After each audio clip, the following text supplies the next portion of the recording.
I'm going to show you how to create custom folder icons on Mac. Create a new folder, right click, new folder. I'm going to name it custom folder. Ready to go. I have my image Pikachu, it's on white. I will show you two variations. How to make the new folder icon square like this, like on a solid background. And then I will show you how to make a transparent icon where it's just Pikachu. First thing I want to do with my image is I want to open it in preview. I want to adjust the size because these folder icons are not very big at all and I don't need a really giant image. It'll just take up unnecessary file space. So I'm going to go to Tools, Adjust Size, and it's not very big to begin with, but I'm going to change it to 500 pixels by 500 pixels. 72 resolution is fine because we are on a screen, and I'm going to click OK.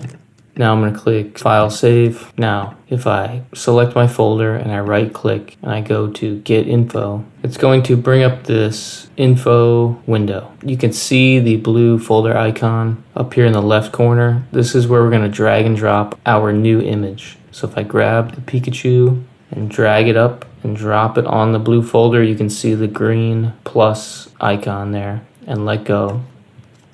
The icon has now switched to my new image, so I can see it here, and my folder now has the icon right here on my desktop. This is reversible. If I click on the icon in the Get Info window to where it's highlighted, you can see the highlighting around the perimeter, and I hit delete on my keyboard, the folder icon is going to revert back to the blue stock icon.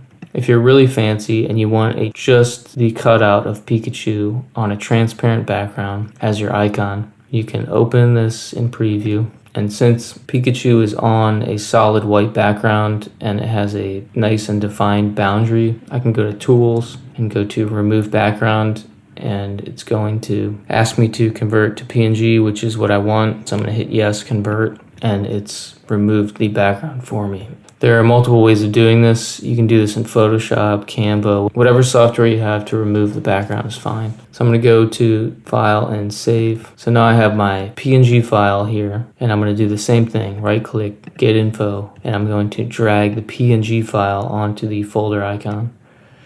And you can see that on my desktop, my custom folder is now just the cutout of Pikachu. It's a little more fancy, it's a little more custom. You can really play around with, really customizing your folders and your desktops. Hope that helps. Leave a comment, leave a question, subscribe to the channel. It would mean a lot to me. And thanks for watching. See ya.